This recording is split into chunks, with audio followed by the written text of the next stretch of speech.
I'm at a site right now where the people called in just saying that their heat pump wasn't heating up the space adequately. So I get out here, I came in and looked at saw the thermostat was in a call for heat. I came out back here and I saw that the fan was running, but I couldn't hear the compressor running. I just did kind of like a quick test just by grabbing the line set just to kind of see if it was warm or not, if anything was actually happening. Nothing was going on there.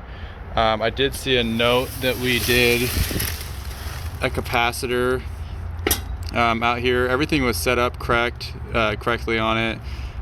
Luckily they had actually written on there what it was supposed to be. I think it's 35 microfarad for the compressor and 5 for the condensing fan motor.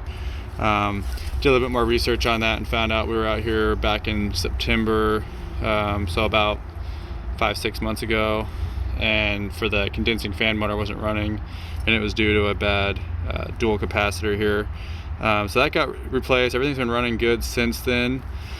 But what I found now, I tested everything on the capacitor. The capacitor is still testing correctly, so I know the capacitor was good. Next I pulled the 3 wire leads off, the 2 off the contactor and then the 1 off the capacitor, and ohmed them out. I have basically a short between some of the windings, so one of them's open, and then the other ones I'm getting continuity. So something internally on the motor of the compressor has shorted out and is bad now. So I actually have a bad compressor on this unit, so I'm not too surprised. It's an older system. Oh, look at this model number here. Yeah, I mean it's an older R22 system, and it looks like this thing's from 2004. So I mean it's almost 17 years old now. So I'm not super surprised, especially with that capacitor being bad. It probably put extra wear and tear on the compressor. Realistically, I'll probably be writing this up for replacement, but I'll go over options.